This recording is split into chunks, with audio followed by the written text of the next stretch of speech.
അന്ന് അവർ പ്രഖ്യാപിച്ച 5G 5 ശത്രുക്കളെയാണ് പ്രഖ്യാപിച്ചത്. മിഷണറിമാർ അതിനകത്തുണ്ട്. എത്രമാത്രമാണ് വൈരം, വെറുപ്പ് പടരുന്നത്?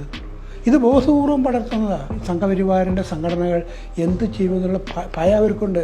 അവരെന്തെങ്കിലും ക്രൈസ്തവ പേരുകളോ ക്രൈസ്തവ ചില അടയാളങ്ങളോ ധരിച്ചാൽ, പരസ്യമായ ആഘോഷം നടത്തിയാൽ, ഏത് നേരത്തെ ആക്രമണം, സന്യാസ വേഷമുള്ള രണ്ടുപേരെ കണ്ടാൽ അവരെ എങ്ങനെ കൈകാര്യം ചെയ്യണമെന്ന് അവർക്കൊക്കെ അറിയാം. കേരളത്തിൽ നോക്കൂ, കേരളത്തിൽ ഹിന്ദുക്കളും ക്രിസ്ത്യാനികളും മുസൽമാന്മാരും ഒരു തരത്തിലുള്ള പക്ഷഭേദവുമില്ല. എല്ലാവരെയും സഹോദരൻ പോലെ സഹോദരിമാരെ പോലെ പരിഗണിക്കുന്ന ഒരു നാടാണ്. ആ കാഴ്ചപ്പാടൊന്നും ഇവിടെ നിങ്ങൾ കടന്നില്ല. BJP ഭരിക്കുന്ന എല്ലാ നോർത്ത് ഇന്ത്യൻ സംസ്ഥാനങ്ങളിൽ ഇതുപോലുള്ള സംഭവങ്ങൾ ആവർത്തിച്ചുണ്ടാകുന്നുണ്ട്. അവർ തല്ലിക്കൊന്നാലും ഞെട്ടാത്ത അവസ്ഥയിലേക്ക് നമ്മളെത്തും.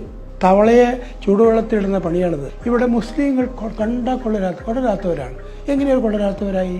നിരന്തരമായ പ്രൊപ്പഗാൻഡയിലൂടെ ഉണ്ടാക്കുന്നതാണ്. ജോർജ് സ്റ്റെയ്നർ എന്ന ഒരു ചിന്തകനുണ്ട്. അദ്ദേഹം പറഞ്ഞൊരു കാര്യമുണ്ട്. 3 Jews ഡിഫൈൻഡ് ഹ്യൂമാനിറ്റി. അത് 3 പേരാരാ? Moses, Jesus, Mars. ആ മനുഷ്യൻ്റെ ദർശനം ഉൾക്കൊള്ളാൻ കഴിയാത്ത ഒരു പാർട്ടിയാണ് ഈ ഭാരതം ഭരിക്കുന്നത് എന്നതാണ് നമ്മുടെ പ്രതിസന്ധി. കേരളത്തിൽ BJP വളരെ വിദഗ്ധമായൊരു പണി ചെയ്തിട്ടുണ്ട്. ഇവിടുത്തെ സുറിയാനി ക്രിസ്ത്യാനികളെ ആഠ്യന്മാരാക്കാമെന്നുള്ള ഒരു ഒരു ഞങ്ങൾ അനുവദിച്ചു കൊടുക്കുകയാണ്. നിങ്ങൾ ആഠ്യന്മാരാണ്. നിങ്ങൾ ആഠ്യന്മാരാകുമ്പോൾ എന്ത് സംഭവിക്കും? കുറേ പേരെ അനാഠ്യന്മാരുണ്ട്. ലാറ്റിൻ കാത്തലിക്സ് അനാഠ്യന്മാരാണ്, ബാക്കിയുള്ളത്. അപ്പോൾ ഞങ്ങൾ ആഠ്യന്മാരായി. കാസ സംഘടന മുസ്ലിം വിരോധത്തിൻ്റെ സംഘടനയാണ്.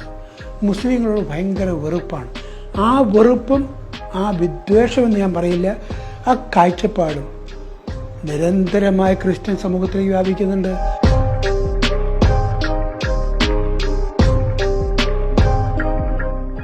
ഫാദർ പോൾ തേലക്കാട്ടാണ് ഇന്ന് റിപ്പോർട്ടറിനൊപ്പം ചേരുന്നത്. സ്വാഗതം. വളരെ ആശങ്കപ്പെടുത്തുന്ന ഒരു സാഹചര്യത്തിലാണ് നമ്മൾ ഈ ഒരു അഭിമുഖത്തിൽ എത്തിയിരിക്കുന്നത്. ഇപ്പം ഛത്തീസ്ഗഡിൽ രണ്ട് കന്യാസ്ത്രീമാർ അറസ്റ്റിലായിരിക്കുകയാണ്. മനുഷ്യക്കടത്തും മതപരിവർത്തന നിരോധന നിയമം അടക്കമുള്ള കാര്യങ്ങളാണ് അവർക്കെതിരെ ചുമത്തപ്പെട്ടിരിക്കുന്നത്. പക്ഷെ നമ്മൾ ഈ കഴിഞ്ഞൊരു 10 വർഷത്തെ ഡാറ്റ പരിശോധിക്കുകയാണെങ്കിൽ പല ക്രിസ്ത്യൻ ഫോറങ്ങളും ആ ഡാറ്റ പുറത്തുവിട്ടിട്ടുണ്ട്. 2024 മാത്രം 834 അതിക്രമ സംഭവങ്ങൾ നമ്മുടെ രാജ്യത്ത് ക്രിസ്ത്യൻ കമ്മ്യൂണിറ്റിയിലെ പലവിധ തട്ടിലുള്ള മനുഷ്യർക്കെതിരെ നടന്നിട്ടുണ്ട്. പക്ഷെ ഇപ്പോഴും നമ്മൾ ചിന്തിക്കുമ്പം ഒരു സംശയം തോന്നുക, ഒരൊറ്റ ദിവസത്തെ എസ്പെഷ്യലി കേരളത്തിലെ ചില മാധ്യമങ്ങളിൽ ഉണ്ടാവുന്ന ചില വാർത്തകൾ, അതും മലയാളികളിലാണ് ആക്രമിക്കപ്പെട്ടതെങ്കിൽ അതിൻ്റെ അപ്പുറത്തേക്ക് രാജ്യത്തെമ്പാടും ഇതൊരു ഷോക്ക് വാല്യൂ ഉണ്ടാക്കുന്നില്ല. അല്ലെങ്കിൽ ഈവൻ ക്രിസ്ത്യൻ കമ്മ്യൂണിറ്റികളുടെ ഇടയിൽ പോലും ആകെ ഞെട്ടിത്തരിച്ച് എല്ലാവരും ഒന്നിച്ചിറങ്ങി ഇതിനെതിരെ ഇത്തരം അതിക്രമ സംഭവങ്ങൾ തടയാനുള്ള ഒരു ശ്രമം നടക്കുന്നില്ല. അങ്ങനെയൊക്കെ ഫാദറിന് തോന്നിയിട്ടുണ്ടോ? എന്തുകൊണ്ടാണ് ആ ഒരു നമ്മളൊരു ബ്ലൈൻഡായി വെക്കുന്നത്? മാഡം അന്ന, നമ്മൾ ഓർക്കേണ്ട ഒരു കാര്യമുണ്ട്. ഇതൊരു മരവിപ്പാണ്, പൊതുജനങ്ങളുടെ ചിന്താരാഹിത്യമാണ്. നമ്മൾ ജർമ്മനിയിലേക്കൊന്ന് തിരിച്ചു പോകണം. 2ാം ലോകയുദ്ധത്തിന് കാരണമായത് നാസിസമാണ്. ആ നാസികൾ ഓരോ നിയമങ്ങൾ ഉണ്ടാക്കി യൂതരെ പീഡിപ്പിച്ചപ്പോൾ ആ നാട്ടിൽ ആളുകളുണ്ടായിരുന്നില്ലേ? നാസികൾ ഡേവിഡിൻ്റെ സ്റ്റാർ ധരിച്ച് പുറത്ത് നടക്കണമെന്ന് നിയമം ഉണ്ടാക്കിയപ്പോൾ ഒരു ജർമ്മൻകാരും എതിർത്തില്ല, ഒരു പ്രകടനം ഉണ്ടായില്ല, ഒരു അനക്കം ഉണ്ടായില്ല. എല്ലാവരും ശരി, ഇത് എന്നെ ബാധിക്കുന്നില്ല, ഈ യഹൂദരെ ബാധിക്കുന്നതല്ലേ. അതുപോലെ ഒരു തോട്ട്ലെസ്നെസ്, ചിന്താരാഹിത്യം സാർവത്രികമായി വ്യാപിച്ചതാണ്. അവിടെയാണ് ഈ ഭീകരമായ പ്രവർത്തനം ഉണ്ടായത്. അതിൻ്റെ ഒരു തുടക്കം അല്ലേ എന്നൊരു ആശങ്ക എനിക്കുണ്ട്. ഇപ്പോൾ നിങ്ങൾ ഓർക്കുക, ഒരു സിമ്പിൾ കാര്യങ്ങൾ. 2 കന്യാസ്ത്രീകളെ ജാർഖണ്ഡിലെ ഒരു ദുർഗ് എന്ന് പറയുന്ന പോലീസ് സ്റ്റേഷനിലാണ് 3 പെൺകുട്ടികൾ പ്ലാറ്റ്ഫോമിൽ ഇരിക്കുന്നു. അവരൊരു TTE വന്ന് കാണുക. അപ്പോൾ അവർക്ക് ടിക്കറ്റില്ല എന്നറിഞ്ഞ് TTE എന്താ ചെയ്ത്? ടിക്കറ്റ് ഉണ്ടാക്കുകയോ അന്വേഷിക്കുകയോ അതിന് ശിക്ഷാളവ് എടുക്കുകയോ ചെയ്യല്ല. അത് സംഘപരിവാറിൽപ്പെട്ട ഒരു സംഘടനയെ വിളിച്ചറിയിക്കുകയാണ്. നിങ്ങൾ നോക്കൂ, ഒരു TTE എന്ന ഉദ്യോഗസ്ഥൻ, ഗവൺമെൻറ് ഉദ്യോഗസ്ഥനാണ് ചെയ്തത്. അത് ആ ചെയ്ത ആൾ വെറുതെ ചെയ്തതല്ല, അയാൾക്കറിയാം അതിൻ്റെയൊക്കെ ബന്ധം എന്താണ്.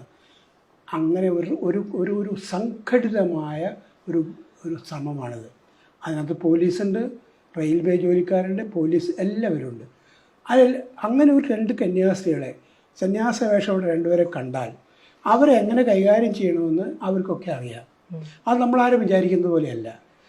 നിങ്ങൾ ഓർക്കേണ്ട ഒരു കാര്യമുണ്ട്. 2014 ഇൻ്റർനാഷണൽ ഹിന്ദു കോൺഫറൻസ് ഡൽഹിയിൽ നടന്നത്. അന്ന് അവർ പ്രഖ്യാപിച്ച 5G 5 ശത്രുക്കളെയാണ് പ്രഖ്യാപിച്ചത്. അതിനകത്ത് മെക്കോളജിസ്റ്റ് എന്നത് ഇംഗ്ലീഷ് പറയുന്നവർ, അല്ലെങ്കിൽ മെറ്റീരിയലിസ്റ്റ്, മാർക്സിസ്റ്റ്, മുസ്ലിംസ്, മിഷണറിമാർ അതിനകത്തുണ്ട്. അപ്പോൾ അവർ ആ ശത്രുവായി പ്രഖ്യാപിച്ചവരെ അവരോടുള്ള വൈരവും അക്രമവുമാണ് അഴിച്ചുവിടുന്നത്. അത് അഴിച്ചുവിടാൻ എല്ലാ സംവിധാനങ്ങളും അവർക്ക് ഇതാക്കി കൊടുക്കുന്നത് സർക്കാർ സംവിധാനമാണ്. അവരെല്ലാവരും അതിന് അനുകൂലമാണ്. അത് ചെയ്യാനായിട്ട് കുറേ ഗ്രൗണ്ട് ഫോഴ്സസ് ഉള്ളവർ, അതാണ് സംഘപരിവാറിൻ്റെ ഈ കുടക്കീഴിലുള്ള എല്ലാ എല്ലാ സംഘടനകളും. അതാണ് അവിടെ. ഇത് ആവർത്തിച്ച് നടക്കുകയാണ്. ഒരു സ്ഥലത്തല്ല. BJP ഭരിക്കുന്ന എല്ലാ നോർത്ത് ഇന്ത്യൻ സംസ്ഥാനങ്ങളിൽ ഇതുപോലുള്ള സംഭവങ്ങൾ ആവർത്തിച്ചുണ്ടാകുന്നുണ്ട്. ആ സംഭവങ്ങളോട് പ്രതികരിക്കുമ്പോൾ ആദ്യം ഒന്നും ഉണ്ടാകുമ്പോൾ ചിലപ്പോൾ ഞെട്ട്, അത് കഴിയുമ്പോൾ ഞെട്ടലൊക്കെ മാറി അവർ തല്ലിക്കൊന്നാലും ഞെട്ടാത്ത അവസ്ഥയിലേക്ക് നമ്മളെത്തും. അതാണ് അതിൻ്റെ ഈ തവളയെ ചൂടുവെള്ളത്തിലിടുന്ന പണിയാണിത്. ആദ്യം അല്പാൽപ്പം ചൂടാക്കിക്കൊണ്ടിരിക്കുക. തവളക്കെത്താലും തവള അറിയില്ല, ആരും അറിയില്ല. ഇതൊരു സംഘടിതമായ നടപടിയാണ്. ഇത് നമ്മൾ മനസ്സിലാക്കണം. അതാണ് ഭാരതത്തിന് ഏറ്റവും വിനാശകരമായി പോകുന്നത്. ഇവിടെ ഓർക്കേണ്ട കാര്യം, ഈ പറയുന്ന ആളുകൾ, ഈ സംഘപരിവാറും BJP രാഷ്ട്രീയ പാർട്ടിക്ക് ഒരു പ്രത്യയശാസ്ത്രമുണ്ട്. ആ പ്രത്യയശാസ്ത്രം എന്താണ് എന്ന് മനസ്സിലാക്കാതെയാണ് കേരളത്തിൽ പലരും ജീവിക്കുന്നത്. ക്രൈസ്തവരുണ്ട്, സഭയിലെ അധ്യക്ഷന്മാരൊക്കെ ഇതിനകത്തുണ്ട്. അത് ഒരു ഫാസിസ്റ്റ് മനോഭാവമാണ്. ആര്യമാരുടെ ഭരണമാണ്. ഞാൻ ഹിന്ദു മതത്തോട് വളരെയേറെ ആദരവുള്ളവനാണ്. അവരുടെ വേദങ്ങളും ഉപനിഷത്തുകളൊക്കെ ഞാൻ വായിക്കാറുണ്ട്. മഹാഭാരതവും രാമായണവും മനോഹരമായ ആത്മീയമായ കൃതികളാണതൊക്കെ. പക്ഷേ നിങ്ങൾക്ക് മനുസ്മൃതി എനിക്ക് അംഗീകരിക്കാൻ പറ്റില്ല. അതാണ് ഇവരുടെ പ്രമാണം. അതിൻ്റെ അധിനിവേശമാണ്, അതിൻ്റെ ആധിപത്യമാണ് ഉണ്ടാക്കേണ്ടത്. ആ ആധിപത്യത്തിന് ഉണ്ടാക്കുമ്പോൾ എല്ലാവരും സമന്മാരാണോ? അവർ മിണ്ടില്ല. അല്ല, കാരണം പറയനായി ജനിച്ചവനാണ്, പുലയനായി ജനിച്ചവനാണ്. ബ്രാഹ്മണനായി ജനിച്ചവൻ. ബ്രാഹ്മണ്യം കർമ്മത്തിൻ്റെ ഫലമല്ല, ജന്മത്തിൻ്റെ ഫലമാണ്. ആ വിധത്തിൽ അവരൊക്കെ മേൽജാതി ആയതുകൊണ്ട് അവർക്ക് ഭരിക്കാനുള്ള ജന്മാവകാശമുണ്ട്. രാജാവായി ജനിച്ചവരാണവർ. ആ ആധിപത്യത്തിൻ്റെ മനോഭാവം ഇവിടെ ഭരിക്കുന്നതാണ്. അതുകൊണ്ട് ഇതൊക്കെ അവർ തൽക്കാലത്തേക്കൊക്കെ ഒന്നും പറയില്ല, ചെയ്യില്ല. പക്ഷെ ഉള്ളിൻ്റെ ഉള്ളിൽ നിൽക്കുന്നത്. രണ്ടാം ലോകകാലത്താണല്ലോ ഇവിടെ കോൺഗ്രസും ഗാന്ധിജിയൊക്കെ ഉണ്ട്. അവരാരും ഗാന്ധിജിയുടെ കോൺഗ്രസിനെ സപ്പോർട്ട് ചെയ്തവരല്ല, സ്വാതന്ത്ര്യ സമരത്തെ അനുകൂലിച്ചവരല്ല, ജർമ്മൻകാർ ജയിക്കണമെന്ന് ആഗ്രഹിച്ചവരാണ്. ഇപ്പൊക്കെ ജനാധിപത്യ മാർഗത്തിലൂടെ അധികാരത്തെ വരെ ഉപയോഗിച്ചു. അതൊക്കെ വളർന്ന സമൂഹത്തിലുണ്ടാകുന്ന മാറ്റങ്ങളുടെ ഫലമാണ്. ഈ മാറ്റം എന്താണെന്നാണ് ചോദിച്ചു കഴിഞ്ഞാൽ തോട്ട്ലെസ്നെസ്സാണ്, ചിന്തയില്ലായ്മയാണ്. അങ്ങേ വീട്ടിൽ നടക്കുന്ന മനുഷ്യന് എന്ത് സംഭവിച്ചു എന്ന് ചിന്തിക്കാൻ മനസ്സില്ലാത്ത ഒരു സമൂഹം. നമ്മുടെ സമൂഹത്തിലേക്ക് നോക്കുക, എത്രമാത്രമാണ് വൈരം, വെറുപ്പ് പടരുന്നത്. ഇത് ബോധപൂർവം പടർത്തുന്നതാണ്. അത് നോർത്ത് ഇന്ത്യയാണ്, ക്രിസ്ത്യാനികളെ, മുസ്ലിം. ഇവിടെ മുസ്ലിങ്ങൾ കണ്ടാൽ കൊള്ളരാത്തവരാണ്. എങ്ങനെയാണ് കൊള്ളരാത്തവരായി? ഇത് ഇമേജും നിരന്തരമായ പ്രൊപ്പഗാൻഡയിലൂടെ ഉണ്ടാക്കുന്നതാണ്. ഇതുണ്ടാക്കിക്കൊണ്ട് കഴിഞ്ഞാൽ അവരെ ശത്രുക്കളായി മാറ്റുക. നമ്മൾ അങ്ങനെ ശത്രുക്കളുണ്ടോ? ഇവരൊക്കെ ശത്രുക്കളാണോ? ഇവരൊക്കെ നമ്മൾ പൗരന്മാരല്ലേ? പൗരന്മാരെ അംഗീകരിക്കുകയോ പുലയനെയും പറയനെയും ഉള്ളാടനെയും എല്ലാവരെയും ഒരുപോലെ കാണുന്ന ഒരു ജനാധിപത്യത്തിൻ്റെ രാജ്യത്താണ് നമ്മൾ. അവിടെ ഒരു ഭരണഘടനയുണ്ട്. ഭരണഘടന നിഷേധിക്കുന്നില്ല, അംഗീകരിക്കുന്നുണ്ടോ? പറയാൻ പറ്റില്ല. ഇതാണ് പ്രശ്നം. ഭരണഘടന ഇവർക്ക് അംഗീകരിക്കാൻ പറ്റില്ല. ഭരണഘടന അംഗീകരിക്കുന്നവരല്ല ഇത്. ഇതാണ് ഇതിൻ്റെ ഭാരതം നേടുന്ന വലിയ ജനാധിപത്യ പ്രതിസന്ധിയാണത്. ഇതൊരു വലതുപക്ഷ രാഷ്ട്രീയം എന്നതിനേക്കാൾ ഉപരി വളരെ മൗലികവാദപരമായ ഏകാധിപത്യത്തിൻ്റെ, ബ്രാഹ്മണ്യത്തിൻ്റെ, ഏകാധിപത്യത്തിൻ്റെ ഒക്കെ ചിന്താഗതിയായി മാറുന്നുണ്ട്. ഇത് നമ്മൾ കേരളത്തിലേക്ക് മനസ്സിലാക്കുന്നില്ല.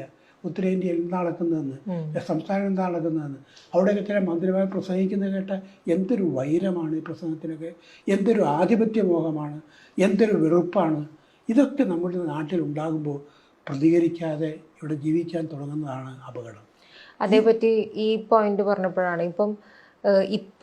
ഇപ്പം മലയാളി ആയിട്ടുള്ള 2 കന്യാസ്ത്രീകൾ അവിടെ അറസ്റ്റിലായതുകൊണ്ടാണ് ഇതൊരു വാർത്തയായിട്ട് പോലും നമുക്കിടയിൽ എത്തുന്നത്. പക്ഷേ അവിടെ തന്നെയുള്ള ക്രിസ്ത്യൻസ് ആയിട്ടുള്ള മനുഷ്യർ, എസ്പെഷ്യലി വളരെ ഇപ്പം ദളിതരായിട്ടുള്ളവരോ ട്രൈബൽ കമ്മ്യൂണിറ്റിയിൽ നിന്നായിട്ടുള്ളവരോ വർഷങ്ങളായിട്ട് ക്രിസ്ത്യൻസ് ആയിട്ടുള്ള ആളുകളുണ്ട്.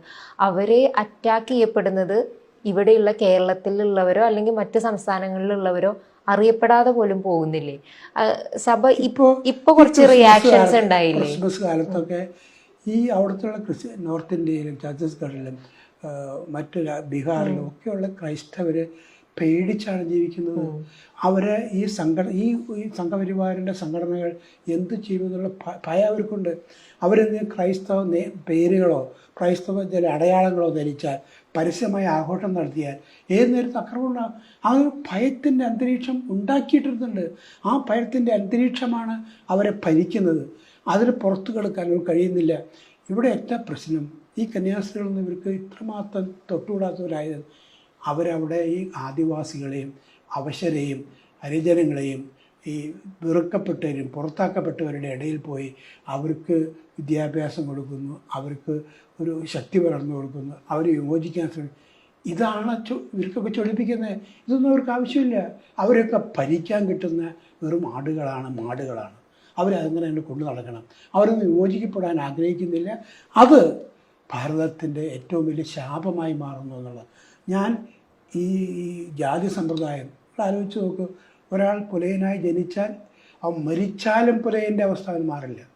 അത് അവൻ എത്ര നന്നായി ജീവിച്ചാലും എത്ര മഹത്തായ കാര്യങ്ങൾ ചെയ്താലും ഇതാണ് ഭാരതത്തിൻ്റെ ഏറ്റവും വലിയ ശാപം.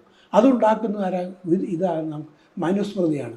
ഈ മനുസ്മൃതിയിലുള്ള വിശ്വാസവും അതിലുള്ള ആധിപത്യവും പുറത്താക്കാതെ ഈ നാടിന് സംരക്ഷണമുണ്ടോ രക്ഷയുണ്ടോ എന്നെനിക്കറിയില്ല. അപ്പം അത് ഈ ക്രിസ്ത്യൻ കമ്മ്യൂണിറ്റിയിലേക്കും അങ്ങനെ ഒരു ജാതിബോധത്തിൻ്റെ ഏതെങ്കിലും ഒരു ലെയർ നിലനിൽക്കുന്നുണ്ടെന്ന് തോന്നിയിട്ടുണ്ട്. ഞാൻ ചോദിക്കാനുള്ള കാരണം ഇപ്പം അവിടെയുള്ള ഈ പറഞ്ഞ വളരെ താഴെത്തട്ടിലുള്ള ക്രിസ്ത്യൻസ് അറ്റാക്ക് ചെയ്യപ്പെടുമ്പോൾ മേ ബി മറ്റൊരു സംസ്ഥാനത്തായതുകൊണ്ടായിരിക്കാം ഇപ്പം മലയാളികളായിട്ടുള്ള ഈ കന്യാസ്ത്രീമാർക്ക് അവിടെ ഒരു നിയമപരമായിട്ട് അവർ അറസ്റ്റിലായപ്പെട്ട സമയത്ത് ഇവിടെയുള്ള പല പുരോഹിത പ്രമുഖന്മാരും അതിനകത്തൊരു പ്രതികരണം നടത്തുന്നുണ്ട്. പക്ഷേ അവിടെയുള്ള വിശ്വാസികൾ അറ്റാക്ക് ചെയ്യപ്പെടുമ്പം ആ രീതിയിലുള്ള ഒരു പ്രതികരണം നമ്മൾക്ക് കാണാൻ കഴിയുന്നില്ല. അപ്പം അതും എന്തുകൊണ്ടാണ്? ക്രിസ്ത്യൻസ് തന്നെയാണല്ലോ അറ്റാക്ക് ചെയ്യപ്പെടുന്നത്. കേരളത്തിലെ ക്രൈസ്തവർ മനസ്സിലാക്കേണ്ട ഒരു കാര്യമുണ്ട്. അവിടെയുള്ളവരും ക്രൈസ്തവരാണ്, മനുഷ്യരാണ്. മനുഷ്യനെ അറ്റാക്ക് ചെയ്യുമ്പോൾ, മനുഷ്യനെ ആക്രമിക്കുമ്പോൾ ജനാധിപത്യത്തെയാണ് ആക്രമിക്കുന്നത്. ജനാധിപത്യമാണ്, ഹ്യൂമൻ റൈറ്റ്സിനാണ്. ഇവിടെ നമ്മൾ ശ്രദ്ധിക്കേണ്ട കാര്യമുണ്ട്. മനുഷ്യനെക്കുറിച്ചുള്ള കാഴ്ചപ്പാടാണ്. മനുഷ്യൻ ആരാണ്? അവൻ ജാതി നോക്കിയല്ല, മതം നോക്കിയല്ല, വർഗം നോക്കിയല്ല, നിറം നോക്കിയല്ല മനുഷ്യനെ മാനിക്കേണ്ടത്. ഇതാണ് നമുക്ക് ഞാൻ ചെറിയ ഉദാഹരണം പറയും. ജോർജ് സ്റ്റെയ്നർ എന്ന ഒരു ചിന്തകനുണ്ട്. അദ്ദേഹം യഹൂദനാണ്. യൂറോപ്പിലുടനീളം അറിയപ്പെടുന്ന ലിറ്റററി ക്രിട്ടിക്കാണ്. അദ്ദേഹം പറഞ്ഞൊരു കാര്യമുണ്ട്. 3 Jews defined humanity. 3 times Jews. 3 പ്രാവശ്യം യഹൂദൻ മനുഷ്യൻ നിർവചിച്ചു എന്നാണ്. അതാണ് മനുഷ്യൻ നിർവചനമായി മാറുന്നത്. അതുണ്ടാക്കുന്ന പ്രതിസന്ധിയാണ് ഭാരതത്തിലുള്ളത്. അത് 3 പേരാരാ? Moses, Jesus, Mars. ഈ 3 യഹൂദരാണ്. ഇവരുണ്ടാക്കുന്ന മനുഷ്യ ദർശനമുണ്ട്. മനുഷ്യനോട് ചെയ്യുന്നതാണ് ദൈവത്തോട് ചെയ്യുന്നത്. ദൈവത്തോളം മഹത്വമുള്ളവനായ മനുഷ്യൻ. ഈ കാഴ്ചപ്പാട് അവൻ്റെ ജാതിയല്ല, അവൻ്റെ മതമല്ല, അവൻ്റെ വർഗമല്ല, അവൻ്റെ നിറമല്ല, അവൻ്റെ ഭാഷയല്ല. ഇതിനേക്കാളെല്ലാം ഉപരിയായി മനുഷ്യരെല്ലാവരും ഒന്നാണ്. മനുഷ്യ സമൂഹത്തെ ഒന്നായി, ഹ്യൂമൻ ഫ്രട്ടേണിറ്റി, മനുഷ്യ സമൂഹത്തെ ഒന്നായി കാണാൻ കഴിയുകയും ആ മനുഷ്യത്വത്തെ അംഗീകരിക്കുകയും ആദരിക്കുകയും ചെയ്യുന്ന ഒരു സമൂഹമായി ഭാരതം മാറാൻ വിസമ്മതിക്കുന്നു എന്നുള്ളതാണ് ഏറ്റവും വലിയ പ്രശ്നം. അത് നെഹ്റുവും ഗാന്ധിജിയൊക്കെ ഉണ്ടാക്കിയതാണ്. അതാണ് ഭരണഘടനയുടെ അടിസ്ഥാനം. ആ ഭരണഘടനയുടെ അടിസ്ഥാനപരം ഹ്യൂമനിസം, ആ മനുഷ്യൻ്റെ ദർശനം ഉൾക്കൊള്ളാൻ കഴിയാത്ത ഒരു പാർട്ടിയാണ് ഭാരതം ഭരിക്കുന്നത് എന്നതാണ് നമ്മുടെ പ്രതിസന്ധി. ആ പ്രതിസന്ധി മനസ്സിലാക്കുന്ന മനുഷ്യരുണ്ടാകുന്നില്ല എന്നുള്ളതാണ് നമ്മുടെ ഏറ്റവും വലിയ പ്രശ്നവും. ഇവിടെ ക്രിസ്ത്യാനികളും ഹിന്ദുക്കളും കേരളത്തിൽ നോക്കൂ, കേരളത്തിൽ ഹിന്ദുക്കളും ക്രിസ്ത്യാനികളും മുസൽമാനും ഒരു തരത്തിലുള്ള പക്ഷഭേദവുമില്ല. എല്ലാവരെയും സഹോദരന്മാരെയും സഹോദരിമാരെ പോലെ പരിഗണിക്കുന്ന ഒരു നാടാണ്. ആ കാഴ്ചപ്പാടൊന്നും ഇവിടെ ഞങ്ങൾ കടന്നായില്ല. ഇത് നമുക്ക് ഇല്ല എന്നുള്ള ബോധം നമുക്ക് പലർക്കും ഇല്ല.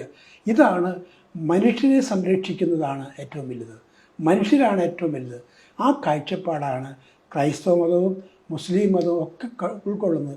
ആ കാഴ്ചപ്പാട് ഉണർത്താൻ ഇന്നത്തെ ഹിന്ദുത്വ തത്വശാസ്ത്രവും അതിൻ്റെ പ്രത്യയശാസ്ത്രവും അംഗീകരിക്കുന്നില്ല എന്നതാണ് മൗലികമായി ഭാരതം നേടുന്ന ഏറ്റവും വലിയ പ്രശ്നം.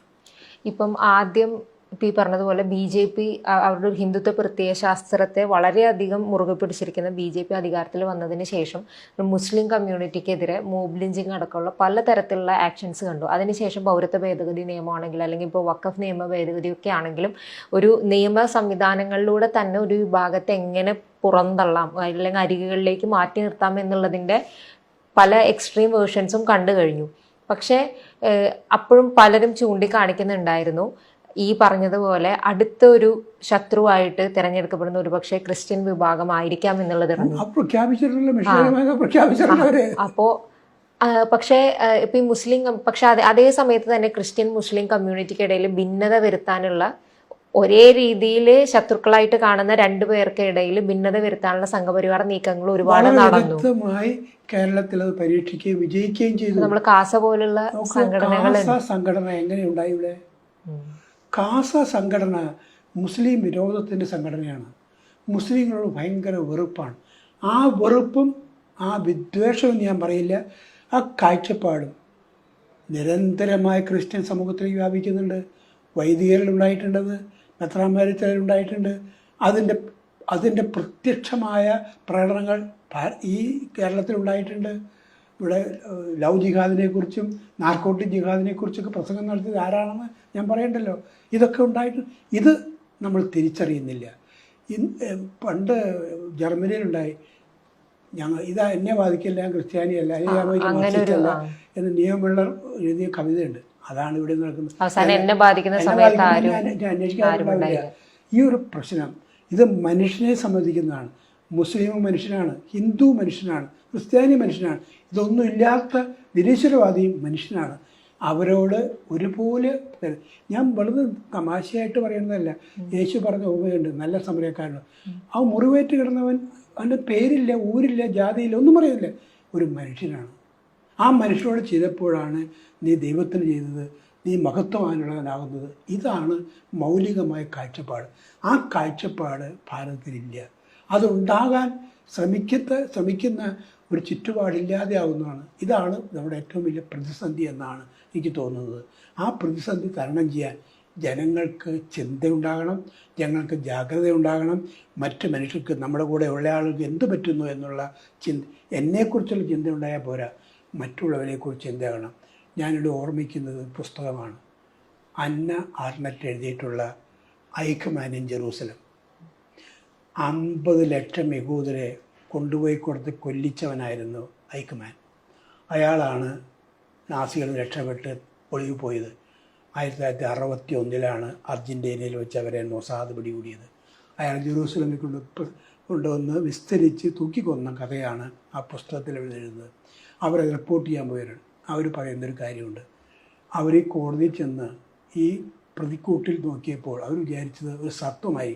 50 ലക്ഷം ആളുകളെ കൊല്ലിക്കൊണ്ട അയാളല്ലേ, ഭീകരമായി. അവർ പറയുന്നു, ഞാൻ അങ്ങനെയല്ല കണ്ടത്, ഒരു സാധാരണ മനുഷ്യനെയാണ് കണ്ടത്. എന്നിട്ടവർ പറഞ്ഞു, ഒരു സാധാരണ മനുഷ്യന് 50 ലക്ഷം ആളുകളെ കൊല്ലാൻ കഴിയുമോ? അവർ പറഞ്ഞു, കഴിയും. ഒറ്റ വ്യവസ്ഥയുള്ളൂ, ബി തോട്ട്ലെസ്, ചിന്താശൂന്യനാകുക. അവരിനെക്കുറിച്ചുള്ള ചിന്തയില്ലാതെ എൻ്റെ മോളോട്ടുള്ള കയറ്റം മാത്രം ചിന്തിക്കുന്ന ആളുകൾ ആയാൽ ഇത് ആരുടെ ഇടത്തിൽ നടക്കുന്നു? അതാണ് അപ്പോൾ ഇയാൾ വിസ്തരിക്കുമ്പോൾ ചോദിക്കുന്നുണ്ട്, താൻ എന്താ കാര്യം? ഞാൻ എല്ലാ നിയമങ്ങളും പാലിച്ചുള്ളൂ. ഇവിടെയും പറയുന്ന ആളുകൾ റെയിൽവേ സ്റ്റേഷൻ കന്യാസ്ത്രീകൾ ഒറ്റിക്കൊടുത്തവനും പറയും, ഞാൻ നിയമം പാലിച്ചുള്ളൂ. എല്ലാവരും നിയമം പാലിക്കും, നിയമങ്ങൾ മാറപ്പെടും. ഇതാണ് നമ്മൾ നടക്കുന്നത്. ഇത് ഇവിടെ ഉണ്ടാകില്ല എന്നല്ല ഞാൻ പറയുന്നത്, ഉണ്ടാകുമെന്നും പറയുന്നില്ല. ഇതിലേക്കുള്ള ചവിട്ടുപടികൾ കയറുന്നു എന്ന് മനസ്സിലാക്കുമ്പോഴാണ് ഇതിൻ്റെ ഗൗരവം, ഇതിൻ്റെ ആശങ്കകൾ നമുക്കുണ്ടാകേണ്ടത്. ഇതിനോട് ചേർത്ത് നിർത്തിയിട്ട് ഒരു കാര്യം കൂടെ ചോദിക്കാനുള്ളത്, ഇപ്പം അച്ഛൻ ഈ ഒരു കമ്മ്യൂണിറ്റിയിൽ നിന്ന് വരുന്നത് കൊണ്ട് തന്നെ ഈ നോർത്തിൽ നടക്കുന്ന എന്തൊക്കെയാണ് അവിടെ എക്സാക്ട്ലി ഗ്രൗണ്ടിൽ സംഭവിച്ചുകൊണ്ടിരിക്കുന്നത്, ക്രിസ്ത്യൻ കമ്മ്യൂണിറ്റി നേരിടുന്ന മിഷണറീസ് ആണെങ്കിലും അവിടെ ഉള്ള മനുഷ്യരാണെങ്കിലും നേരിടുന്ന പ്രശ്നങ്ങൾ എന്തൊക്കെയാണെന്ന് അച്ഛനോട് നേരിട്ട് ആളുകൾ അനുഭവം പങ്കുവെച്ച് കാണില്ലേ? അങ്ങനെ അച്ഛൻ വളരെയധികം ഒരു മനസ്സിൽ ഓർക്കുന്ന സംഭവങ്ങൾ. പോലും ഒരു ജസ്റ്റിട്ട് പോയാലും ജാർഖണ്ഡിലെ ഛത്തീസ്ഗഡിലെ ഒരു അച്ഛനുമായിട്ട് ഞാൻ സംസാരിച്ചതാണ്. അപ്പം അച്ഛനാണ് ന്യൂസൊക്കെ കൊടുത്തതെന്ന് അച്ഛനോട് പറഞ്ഞു. അത് ഇവർ മിഷണറിമാർ, സന്യാസികൾ, അച്ഛന്മാർ ഇവരെ നിരന്തരമായി ഇടപെടുന്ന ഒരാളാണ് ഞാൻ. അവിടെ നടക്കുന്നത് എന്താണെന്നറിയാം, അവർക്ക് പേടിച്ചിട്ട് ഇവരാരും ലോവായിട്ട് പുറത്തു നടക്കില്ല. സന്യാസികൾക്ക് പുറത്തു നടക്കാൻ പേടിയാണ്. ഒരു സ്ഥലത്ത് ഒരു പരിപാടി, പരസ്യമായ ഒരു പരിപാടി നടത്താൻ ഭയന്നിരിക്കുകയാണ്.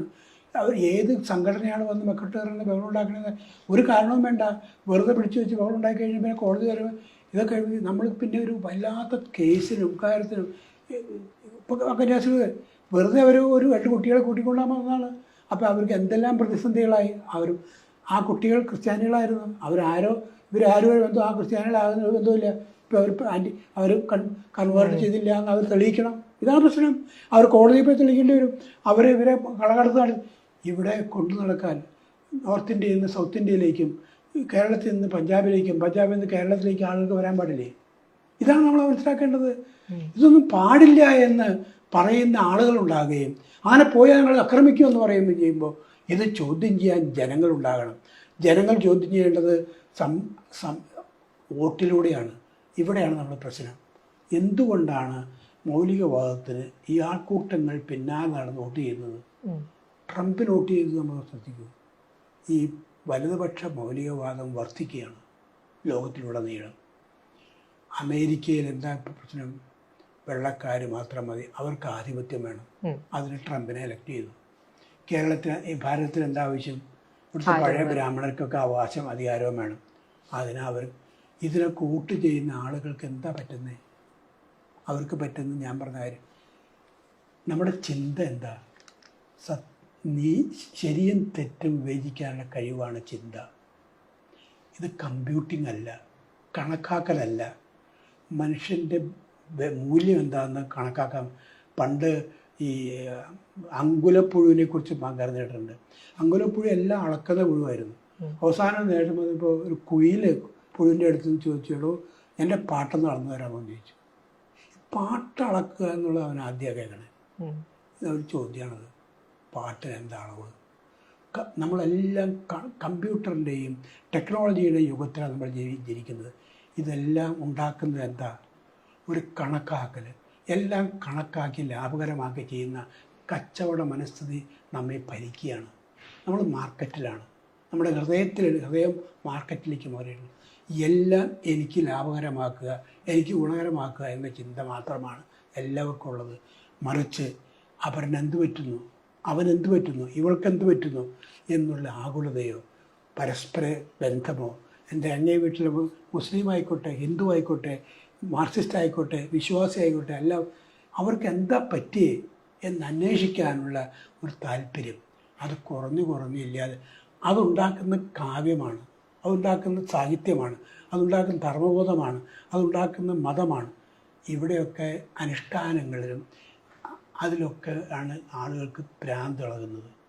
അതല്ല, അത് മൗലികമായ ധർമ്മബോധമാണ്. ധർമ്മബോധം എന്ന് പറയുന്നത് മനുഷ്യത്വം എന്ന് പറയുന്ന ഉള്ളിലുള്ളതാണ്.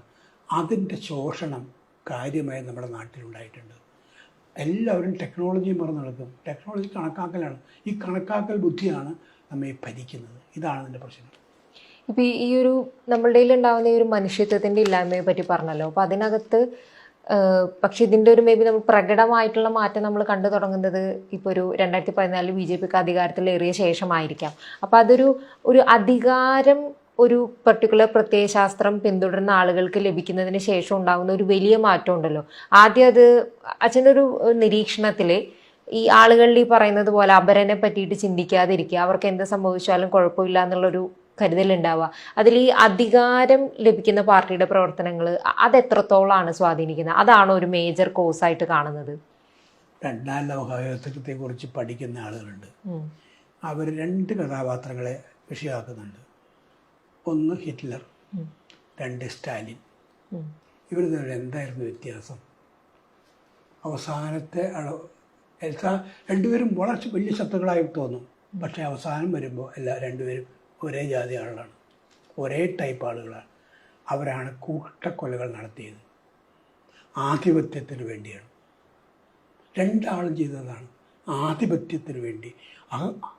കാമത്തിൻ്റെ അധികാരമാണ്. അധികാര കാമത്താൽ ഭരിക്കപ്പെടുന്നവരാണ്. ഇവിടേക്ക് ഉണ്ടാകുന്ന ഇതാണ്. ആധിപത്യത്തിൻ്റെ അഹങ്കാരം മൂത്താൽ ഇതൊക്കെ സംഭവിക്കാം.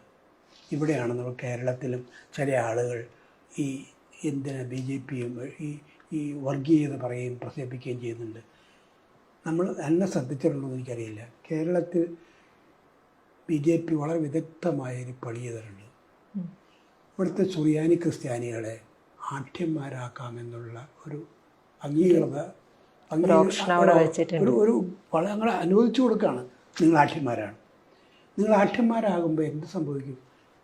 കുറേ പേരെ അനാഠ്യന്മാരുണ്ട്. ലാറ്റിൻ കാത്തലിക്സ് അനാഠ്യന്മാരാണ് ബാക്കിയുള്ളത്. അപ്പോൾ ഞങ്ങൾ ആഠ്യന്മാരായി. പണ്ട് സുറിയാനിക്കാർ രണ്ടിലയിടും അല്ല മടക്കി രണ്ടെണ്ണാക്കും എന്നൊക്കെ പറയണ വഴിയാണ് ബ്രാഹ്മണൻ്റെ അവസ്ഥ കിട്ടി. ഇത് അഹങ്കരിക്കുന്നവർ കേരളത്തിലുണ്ട്. ഞങ്ങൾ വലിയ സുറിയാനിക്കാർ ആഠ്യ കുടുംബമാണ്, മാമോദിസ തോമാസിക മുക്കിയതാണ് എന്നൊക്കെ പറഞ്ഞ് നടക്കുന്ന ആളുകളുണ്ട്. ഇതാണ് നമ്മുടെ പ്രശ്നം. ആഠ്യത ജന്മത്തിലല്ല, കർമ്മത്തിലാണ്. നീ ജനിക്കുന്നത് രാജാവായിട്ടല്ല. സാധാരണ എല്ലാ മനുഷ്യരും ഒരുപോലെ ജനിക്കും, എല്ലാവരും കുട്ടികളായിട്ട്. എന്നിട്ട് ജീവിതം കൊണ്ട് ആർജിച്ചെടുക്കുന്ന മഹത്വമാണ് ഒരുവൻ്റെ മഹത്വം.